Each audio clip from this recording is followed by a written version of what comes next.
அமெரிக்காவுக்கும் ஐரோப்பிய நாடுகளுக்கும் அடிமை அரபுகளுக்கும் ஈரான் வழங்கியிருக்கக்கூடிய ரமசான் ஸ்பெஷல் ஆஃபரும் ஹெர்முஸ் ஜலசந்தி பிரதேசத்தினை கப்பல்கள் பாதுகாப்பாக கடப்பதற்கு ஈரான் விதித்திருக்கக்கூடிய இரண்டு மிக முக்கியமான நிபந்தனைகளும் அடிமை அரபு நாடுகளில் இருக்கக்கூடிய அமெரிக்க நலன்களுக்கு எதிராகவும் இஸ்ரேலிய ஆக்கிரமிப்புக்கு எதிராகவும் மேற்கொள்ளப்படக்கூடிய தாக்குதல்களை 20% அதிகரித்திருக்கக்கூடிய ஈரானிய இராணுவமும் IRGC குதுஸ் படை பிரிவினுடைய தரமான அறிவிப்புகளும் பஹ்ரைனில் இலக்கு வைக்கப்பட்ட கட்டிடமும் கொத்தாக தட்டி தூக்கப்பட்டிருக்கக்கூடிய அமெரிக்க அதிகாரிகளும் CIA உளவாளிகளும் ஈரானின் ஹெர்முஸ் ஆயுதமும் ஹெர்முஸ் ஜலசந்தி பிரதேசத்திலே முழுமையாக களமிறங்கும் ஒட்டுமொத்த மேற்குலகமும் ஆரம்பிக்கப்பட போகும் இந்த போரினுடைய அடுத்த கட்டமும் ரஷ்ய அதிபர் புட்டினோடு கலந்துரையாடல்களை மேற்கொண்டிருக்கக்கூடிய டொனால்ட் ட்ரம்பும் இதற்கு பின்னால் இருக்கக்கூடிய நிலைமைகளும்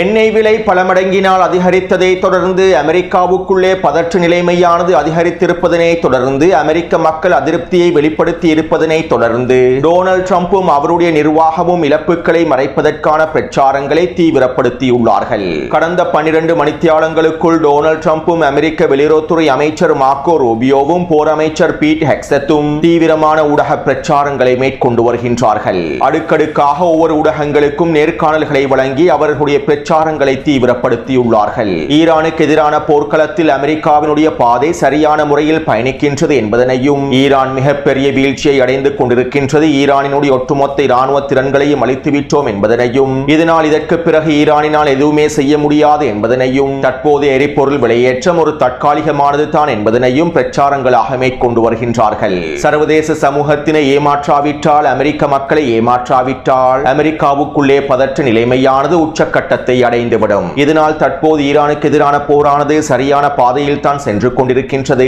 ஈரானுக்கு எதிரான போரிலே நாங்கள் மிகப்பெரிய வெற்றியை அடைந்து கொண்டு வருகின்றோம் என டொனால்ட் ட்ரம்பும் அவருடைய நிர்வாகமும் பிரச்சாரங்களை மேற்கொள்கின்றன. மேலும் கடந்த 12 மணித்தியாலங்களுக்குள் டொனால்ட் ட்ரம்பும் அவருடைய நிர்வாகமும் மேற்கொண்டிருக்கக்கூடிய இந்த பிரச்சாரங்களினால் 2% அளவில் எரிபொருளினுடைய விலையானது குறைவடைந்துள்ளது. சுருக்கமாக குறிப்பிடுவதாக இருந்தால், ஈரானுக்கு எதிரான போர் தொடர்பாக சர்வதேச சந்தையில் நம்பிக்கையை ஏற்படுத்துவதற்கும் ஈரானுக்கு எதிரான போரை நாங்கள் விரைவாக முடிக்கப் போகின்றோம், எந்த பிரச்சனையும் ஏற்படாது என்று சர்வதேச பங்குச் சந்தைக்கு நம்பிக்கையை ஏற்படுத்துவதற்காகவுமே டொனால்ட் ட்ரம்பினுடைய நிர்வாகம் இவ்வாறான பிரச்சாரங்களை மேற்கொண்டிருந்தன. அதே போன்று எரிபொருள் வெளியேற்றத்தை குறைப்பதற்காக அமெரிக்காவும் ஐரோப்பிய நாடுகளும் சில முயற்சிகளையும் மேற்கொண்டுள்ளார்கள். அதாவது நேற்று காலை வேளையில் ஒரு பீப்பாய் எண்ணெயினுடைய விலையானது $113 உயர்ந்திருந்தது. மேலும் நேற்று மதியம் வேளையில் ஒரு பீப்பாய் எண்ணெயினுடைய விலையானது $123 அதிகரித்தது. மேலும் இவ்வாறு எரிபொருள் விலையானது ஒரே நாளிலேயே $10 அதிகரித்ததனால் அமெரிக்காவும் ஐரோப்பிய நாடுகளும் உச்சக்கட்ட பதற்றத்திற்குள் தள்ளப்பட்டன. இதைத் தொடர்ந்து அமெரிக்காவும் ஐரோப்பிய நாடுகளும் அவசரமாக சில முடிவுகளை எடுத்தார்கள். அதாவது நாடுகளிலே களஞ்சியப்படுத்தப்பட்டு வைக்கப்பட்டிருக்கக்கூடிய எண்ணெய்களையும் எரிபொருட்களையும் முழுமையாக களமிறக்குவதற்கு முடிவெடுத்தார்கள்.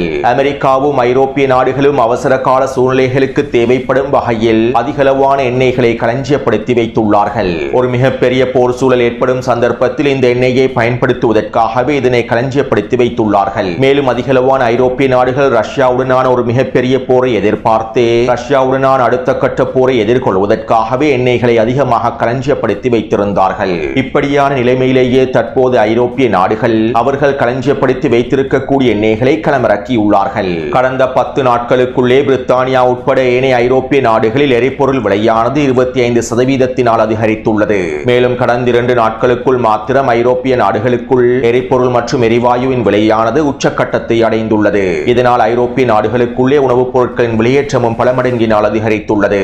அமெரிக்காவிலும் உணவுப் பொருட்களுடைய வெளியேற்றம் பல மடங்கினால் அதிகரித்துள்ளது.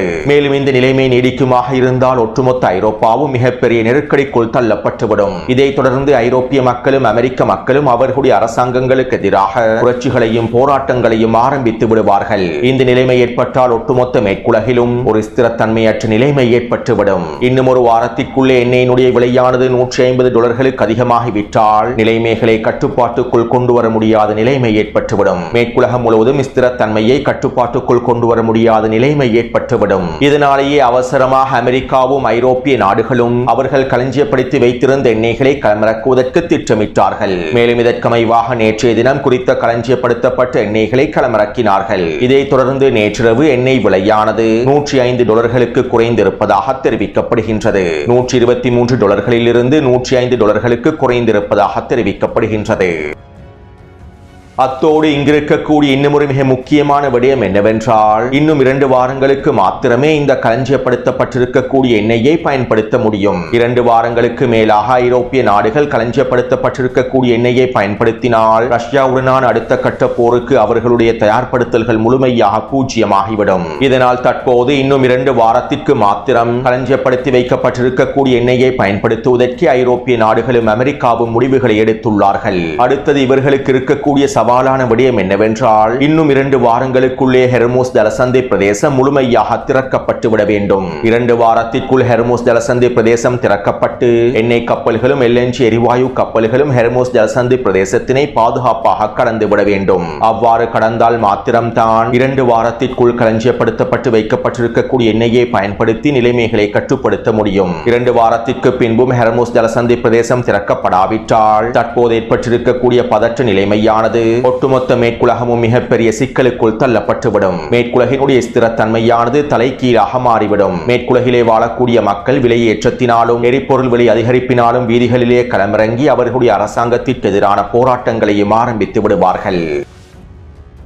இன்னும் ஒரு விதத்தில் குறிப்பிடுவதாக இருந்தால், ஹெர்முஸ் ஜலசந்தியானது ஈரானிடம் இருக்கக்கூடிய மிக முக்கியமான ஆயுதங்களில் ஒன்றாகும். ஈரானுக்குள்ளே உச்ச வான்வழி தாக்குதல்களை மேற்கொண்டு ஈரானிய உச்ச தலைவரை படுகொலை செய்து ஈரானுக்குள்ளே ஆர்ப்பாட்டங்களையும் போராட்டங்களையும் கலவரங்களையும் ஏற்படுத்திவிட்டு ஈரான் இஸ்லாமிய குடியரசை வீழ்த்துவதற்கு அமெரிக்காவும் ஒட்டுமொத்த மேற்குலகமும் திட்டமிட்டார்கள். மேலும் அமெரிக்காவினுடைய ஐரோப்பாவினுடைய இஸ்ரேலிய ஆக்கிரமிப்பினுடைய இந்த வேலை திட்டங்களை முறியடிப்பதற்காகவே ஈரான் ஹெர்முஸ் ஜலசந்தி என்கின்ற ஆயுதத்தை களமிறக்கியது.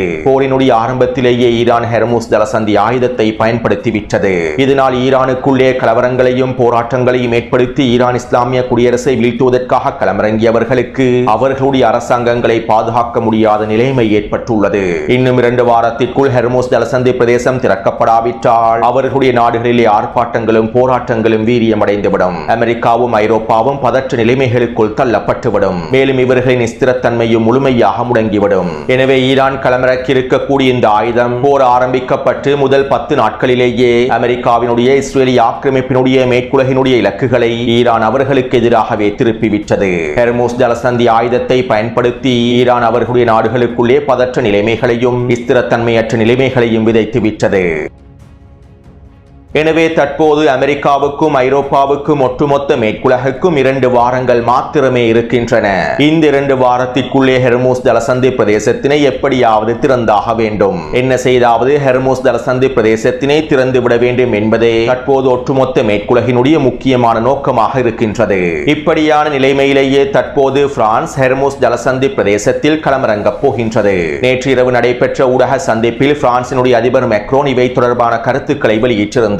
நாங்கள் ஹெர்முஸ் ஜலசந்தி பிரதேசத்தை நோக்கி எங்களுடைய போர்க்கப்பல்களை அனுப்பி வைக்கின்றோம், எங்களுடைய கடற்படையை அனுப்பி வைக்கின்றோம். ஹெர்முஸ் ஜலசந்தி பிரதேசத்தினை பாதுகாப்பது தற்போதைய நிலைமைக்கு மிக முக்கியத்துவம் வாய்ந்ததாகும். நாங்கள் இந்த போரை விரிவாக்குவதற்காக களமிறங்கவில்லை. ஹெர்முஸ் ஜலசந்தி பிரதேசத்தின் ஊடாக எண்ணெய் கப்பல்கள் பாதுகாப்பாக செல்ல வேண்டும், எரிவாயு கப்பல்கள் பாதுகாப்பாக செல்ல வேண்டும். இந்த பாதுகாப்பை உறுதிப்படுத்துவதற்காகவே நாங்கள் தற்போது ஹெர்முஸ் ஜலசந்தி பிரதேசத்தை நோக்கி எங்களுடைய போர்க்கப்பல்களை அனுப்பி வைத்துள்ளோம் என பிரான்சினுடைய அதிபர் மேக்ரோன் தெரிவித்தார்.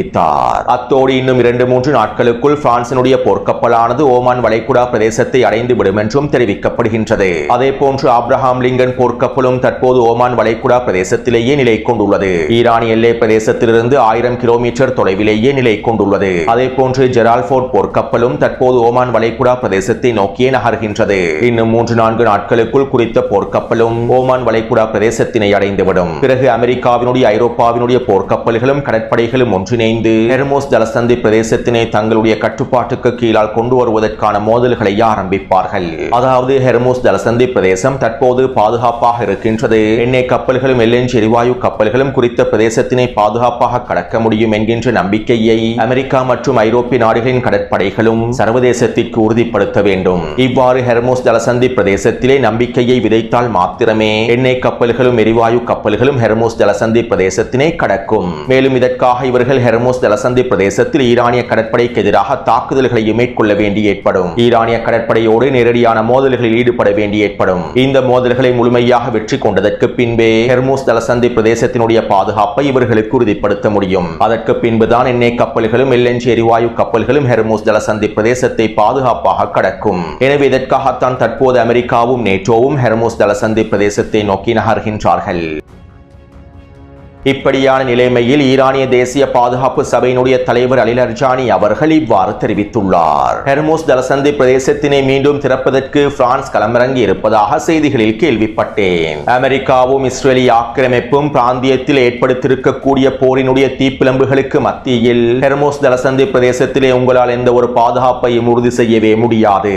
எனவே நீங்கள் அனைவரும் வாருங்கள், நாங்கள் இங்கு தான் இருக்கின்றோம், என்ன நடக்கப் போகின்றது என்பதனை உங்களுக்கு அருகாமையில் இருந்தே பார்வையிட முடியும் என அலி லர்ஜானி அவர்கள் அதிரடியான கருத்துக்களை வெளியிட்டிருந்தார்.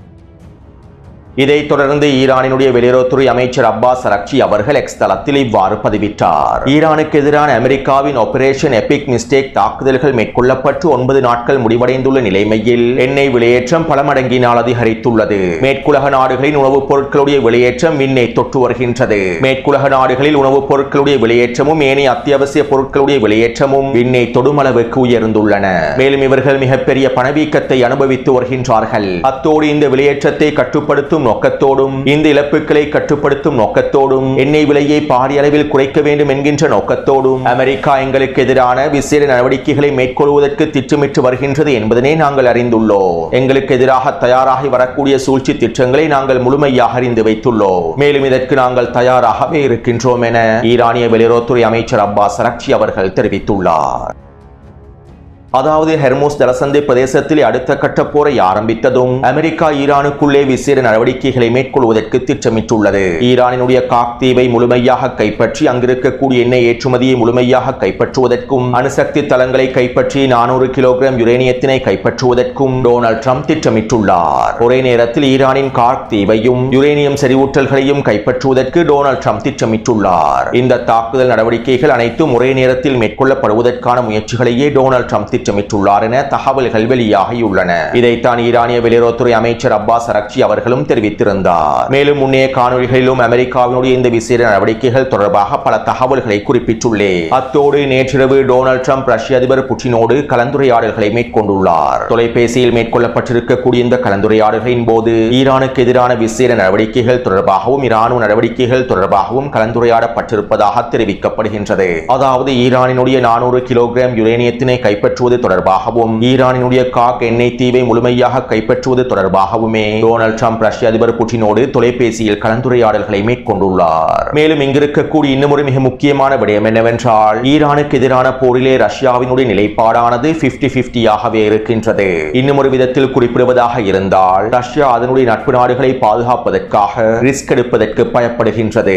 மேலும் இது ஈரானிய தலைமைகளுக்கும் நன்றாகவே தெரியும். அதே நேரம் ஈரான் அனைத்து சவால்களையும் முகம் கொடுப்பதற்கு முழுமையாக தயார் நிலையிலேயே இருக்கின்றது. இவை தொடர்பாக முன்னைய காணொளிகளிலும் தெளிவாக குறிப்பிட்டுள்ளேன். அத்தோடு ஹெர்மோஸ் ஜலசந்தி பிரதேசத்திலே அடுத்த கட்ட போர் ஆரம்பிக்கப்படக்கூடிய சூழ்நிலை ஏற்பட்டிருக்கக்கூடிய இந்த நிலைமையில் ஈரானிய IRGC ராணுவம் அதிரடியான அறிவிப்பொன்றை வெளியிட்டிருந்தது. ஏற்பட்டிருக்கக்கூடிய இழப்புகளையும் அவமானங்களையும் மறைப்பதற்கு டொனால்ட் ட்ரம்பும் அவருடைய நிர்வாகமும் போலி பிரச்சாரங்களையும் இட்டுக்கட்டப்பட்ட தகவல்களையும் வெளியிட்டு வருகின்றார்கள். உளவியல் ரீதியாக அமெரிக்க மக்களை ஏமாற்றுவதற்காகவும் சர்வதேசத்தை ஏமாற்றுவதற்காகவுமே இவர்கள் இந்த முயற்சிகளை மேற்கொள்கின்றார்கள். இவர்களுடைய இந்த போலி பிரச்சாரங்கள் நீண்ட நாட்களுக்கு நிலைக்காது. குற்றவாளி டொனால்ட் ட்ரம்ப் எங்களுடைய ஏவுகணை திறன்கள் முழுமையாக அளிக்கப்பட்டு விட்டதாக கூறுகின்றார். எங்களுடைய ஒட்டுமொத்த கடற்படை திறன்களும் அளிக்கப்பட்டு விட்டதாக கூறுகின்றார். எங்களுடைய ஆயுதப்படைகள் பலவீனமடைந்து விட்டதாகவும் ஈரானுக்குள்ளே வெற்றி இலக்கை அடைந்து விட்டதாகவும் கூறுகின்றார். அவ்வாறு உண்மையிலேயே நீங்கள் எங்களுடைய ஏவுகணை திறன்களையும் ஆயுத திறன்களையும் கடற்படை திறன்களையும் முழுமையாக அளித்துவிட்டால் அவற்றை உறுதிப்படுத்தக்கூடிய உண்மையான ஆதாரங்களை ஊடகங்களிடம் வெளியிடுங்கள். ஆதாரமற்ற கருத்துக்களை வெளியிடாமல் உங்களிடம் இருக்கக்கூடிய ஆதாரங்களை முன்வையுங்கள். அமெரிக்க அதிகாரிகளிடத்தில் அமெரிக்க சிப்பாய்களிடத்தில் ஏற்பட்டிருக்கக்கூடிய உயிரிழப்புகளையும் வெளிப்படுத்துங்கள். தைரியம் இருந்தால் எத்தனை அமெரிக்க சிப்பாய்கள் அதிகாரிகள் கொல்லப்பட்டுள்ளார்கள் என்கின்ற உண்மையை ஊடகங்களுக்கு முன்னால் வெளிப்படுத்துங்கள். டொனால்ட் ட்ரம்ப் எங்களுடைய உச்ச தலைவர் தியாகி அலி கமேனி அவர்களை படுகொலை செய்தார். ஆனால் தற்போது எங்களுடைய அன்பான கமேனி இளமையாகிவிட்டார். மேலும் இந்த போரை விரிவுபடுத்தக்கூடிய அனைத்து அட்டைகளும் எங்களிடம் தான் இருக்கின்றன. எங்களுடைய திட்டங்களுக்கு அமைவாகவே நாங்கள் இந்த போரை விரிவுபடுத்தி வருகின்றோம். படிப்படியாக உங்களுக்கான புதைக்குழியை தயார்படுத்தி வருகின்றோம். மேலும் இந்த போரினுடைய முடிவானது எங்களுடைய கைகளிலேயே இருக்கின்றன என்பதனை அமெரிக்கர்கள் தெளிவாக புரிந்து கொள்ள வேண்டும். அத்தோடு ஹெர்மோஸ் ஜலசந்தி பிரதேசத்திலே உங்களுடைய எண்ணெய் கப்பல்கள் பாதுகாப்பாக செல்ல முடியும். நாளைய தினத்திலிருந்தே உங்களுடைய எண்ணெய் கப்பல்களும் எரிவாயு கப்பல்களும் பாதுகாப்பாக செல்ல முடியும். ஆனால் இதற்கு ஐரோப்பிய நாடுகளும் அரபு நாடுகளும் உங்களுடைய நிலத்திலே இருக்கக்கூடிய அமெரிக்க தளங்களை முழுமையாக வெளியேற்றிவிட வேண்டும். அமெரிக்காவினுடைய இராணுவ கட்டளை தளங்களை உங்களுடைய நிலத்திலிருந்து முழுமையாக வெளியேற்றிவிட வேண்டும். அதே போன்று அமெரிக்க தூதரையும் அவசரமாக நீங்கள் வெளியேற்ற வேண்டும். நீங்கள் இவ்வாறு செய்தால் நாளைய தினத்திலிருந்து உங்களுடைய எண்ணெய் கப்பல்களும் எரிவாயு கப்பல்களும் ஹெர்முஸ் ஜலசந்தி பிரதேசத்தினூடாக பாதுகாப்பாக பயணிக்கும். ஆனால் நீங்கள் உங்களுடைய நிலத்திலிருந்து அமெரிக்க தூதரை வெளியேற்றி அமெரிக்க இராணுவ கட்டளை தளங்களை முழுமையாக நீக்கிவிட வேண்டும் என IRGC இராணுவ அறிக்கையில் குறிப்பிட்டுள்ளது. அதாவது அமெரிக்காவுக்கும் ஒட்டுமொத்த மேற்குலகுக்கும் IRGC இராணுவம் ஸ்பெஷல் ரமஜான் ஆஃபர் ஒன்றை வழங்கியுள்ளது. அமெரிக்க இராணுவ தளங்களையும் அமெரிக்க தூதர்களையும் முழுமையாக வெளியேற்றினால் ஹெர்முஸ் ஜலசந்தி பிரதேசத்தினை கடப்பதற்கான டோக்கன்களை நீங்கள் பெற்றுக்கொள்ள முடியும் என்பதனை IRGC இராணுவம் அதிரடியாக அறிவித்துள்ளது. அத்தோடு இன்னும் 2-3 நாட்களுக்குள்ளே ஒட்டுமொத்த போர்க்கப்பல்களும் ஹெர்முஸ் ஜலசந்தி பிரதேசத்தை நோக்கி நகரும். மேலும் ஹெர்முஸ் ஜலசந்தி பிரதேசத்திலே இதற்கு பிறகு எண்ணெய் கப்பல்களை இலக்கு வைத்து தாக்குதல்கள் மேற்கொள்ளப்பட்டால் நாங்கள் ஈரானுக்குள் கடுமையான தாக்குதல்களை மேற்கொள்வோம் என இன்று காலையும் டொனால்ட் ட்ரம்ப் கருத்துக்களை வெளியிட்டிருந்தார். உண்மையில் டொனால்ட் ட்ரம்புக்கும் அவருடைய நிர்வாகத்திற்கும் என்ன செய்வதென்றே புரியவில்லை. ஹெர்முஸ் ஜலசந்தி பிரதேசத்தினுடைய பாதுகாப்பை உறுதிப்படுத்த வந்திருக்கக்கூடிய இவர்கள் ஹெர்முஸ் ஜலசந்தி பிரதேசத்தினை தீக்காடாக மாற்றப் போகின்றார்கள். ஈரான் வைத்திருக்கக்கூடிய பொறியில் இவர்கள் வசமாக சிக்கிக் கொள்ளப் போகின்றார்கள்.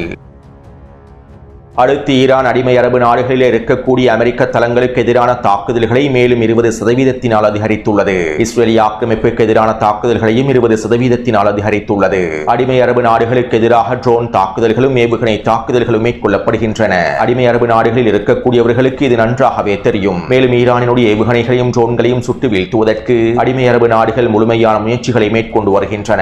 அவர்களுக்கு வழங்கப்பட்டிருக்கக்கூடிய மேலதிக வான் பாதுகாப்பு அமைப்புகளை பயன்படுத்தியே வான் பாதுகாப்பு ஏவுகணைகளை பயன்படுத்தியே தற்போது ஈரானினுடைய ஏவுகணைகளையும் ட்ரோன்களையும் சுட்டு வீழ்த்தி வருகின்றார்கள். மத்திய கிழக்கிலே களமிறக்கப்பட்டிருக்கக்கூடிய மேலதிக வான் பாதுகாப்பு ஏவுகணைகளை பூஜ்ஜியமாக்குவதற்காகவே ஈரான் தாக்குதல்களுடைய எண்ணிக்கையை அதிகரித்துள்ளது. மேலும் ஈரானுடைய ஏவுகணைகளையும் ட்ரோன்களையும் அவசரமாக சுட்டு வீழ்த்துவதன் மூலமாக அடிமை அரபு நாடுகள் வான் பாதுகாப்பு ஏவுகணை கையிருப்பையும் இழந்து வருகின்றார்கள் என்பதும் குறிப்பிடத்தக்க விடயமாகும். அத்தோடு நள்ளிரவு வேளையில் பஹ்ரைனில் இருக்கக்கூடிய ஒரு கட்டிடம் ஒன்றை இலக்கு வைத்து ட்ரோன் தாக்குதல் மேற்கொள்ளப்பட்டிருந்தது. இந்த ட்ரோன் தாக்குதலில் அமெரிக்க அதிகாரிகள் கொல்லப்பட்டிருப்பதாகவும் 2 CIA உளவாளிகள் கொல்லப்பட்டிருப்பதாகவும் தெரிவிக்கப்படுகின்றது. அதே நேரம் பஹ்ரைனிய அரசாங்கம் 2 பேர் கொல்லப்பட்டிருப்பதாகவும் 8 பேர் படுகாயமடைந்திருப்பதாகவும் இவர்கள் பொதுமக்கள் என்றும் அறிவித்துள்ளது. ஆனால் அமெரிக்க அதிகாரிகள் CIA உளவாளிகள் தொடர்பான தகவல்களை பஹ்ரைனிய அரசாங்கம் வெளியிடவில்லை. எனவே இந்த காணொலி தொடர்பான கருத்துக்களை பதிவிடுங்கள். அடுத்த காணொலியை விரைவாக பதிவிடுகின்றேன். தொடர்ந்தும் என்னுடன் இணைந்திருங்கள்.